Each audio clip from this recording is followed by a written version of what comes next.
Just think about it for a moment. It's 8 in the morning. You've just woken up. Out of habit, you're on.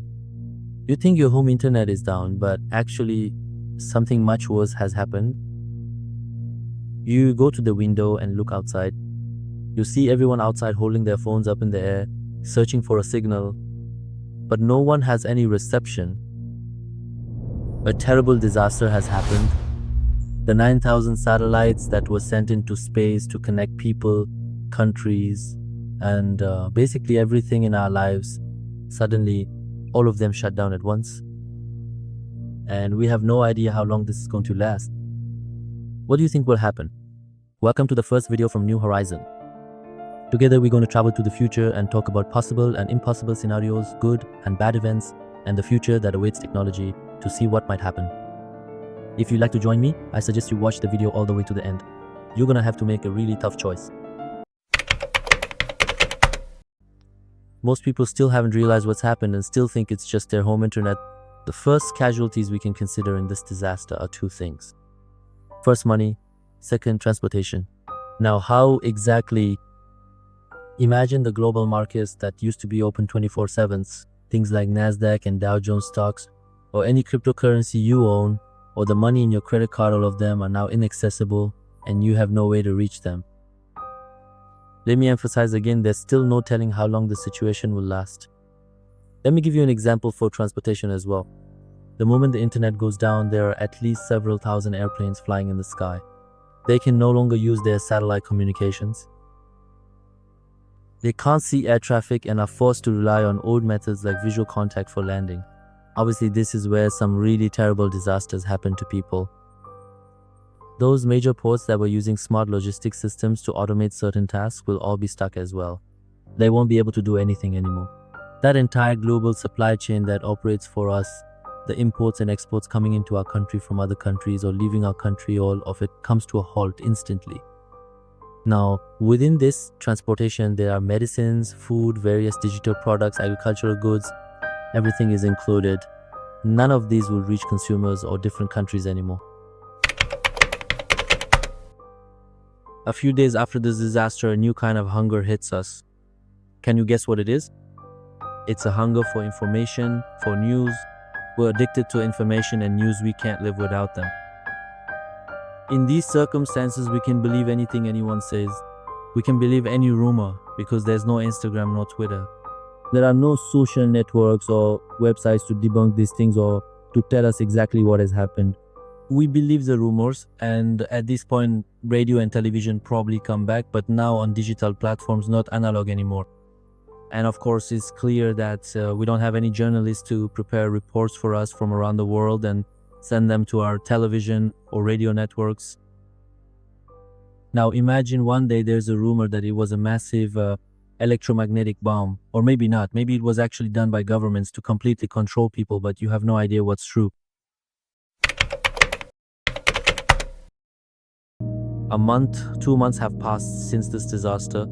People have moved past that initial phase of panic and are starting to accept that this is their real life now. From now on, to understand people's worth, we no longer look at their Instagram or Twitter followers. Instead, we recognize people by their abilities. Abilities that are done by hand.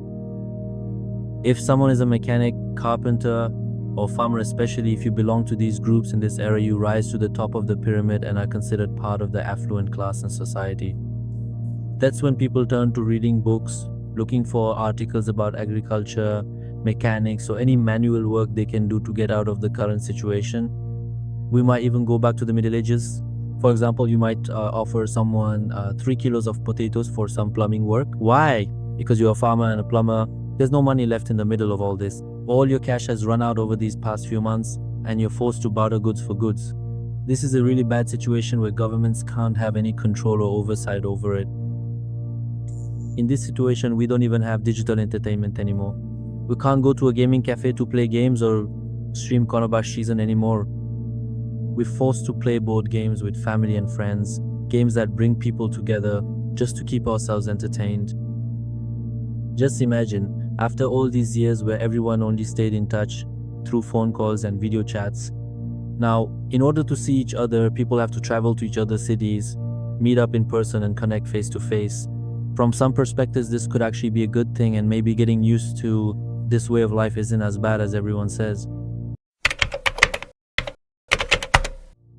6 months have passed and we still haven't gotten connected to the internet. People have gotten used to living this way and are giving their lives a new direction. They give. A crisis that can be really bad in this situation is the health crisis, and global health is at risk because we have no access to previous research, those that haven't been documented, or even if they have been documented, they're in different countries and we can't access them. And that exchange of information like we have now with the internet is no longer possible. There are no medical records for everyone. Most healthcare centers have digital records now, they no longer use paper. This is something that could turn into a really serious crisis, and for many people even a minor complication could lead to death. I won't bore you with the details. A year has passed. Everyone has come to terms with the fact that the internet no longer exists. We've all become weaker at certain things. In some ways it's made us stronger, brought some good things, and in other ways some bad. But well, it's something that happened and we had to deal with it and get used to it. Now imagine after a year, you're sitting by the river drinking your beer. You're listening to music on an old radio that you inherited from your grandfather. Suddenly the music stops. The news announcer says, "Attention, attention. The news we've just received indicates that our scientists have managed to launch and activate the satellites. Starting tomorrow, you will have access to the global internet just like you did a year ago. Since many people have gotten used to the new way of life, they can now choose their own path, with the internet or without the internet." What's your choice? Be sure to tell me in the comments. I'm looking forward to hearing your wonderful answers. As I mentioned, this is the first video from the New Horizon page, and I am Neo. Let's travel to the future and respond to the events that might happen. Here we analyze different scenarios, together possible, impossible, good and bad. Let me also tell you, the event we described has at most a 1% chance of happening, but still there is a chance it could happen. If you enjoyed this type of content, make sure to hit the subscribe button and turn on the notification bell so you don't miss the next video I'll upload for you next week. Thank you so much.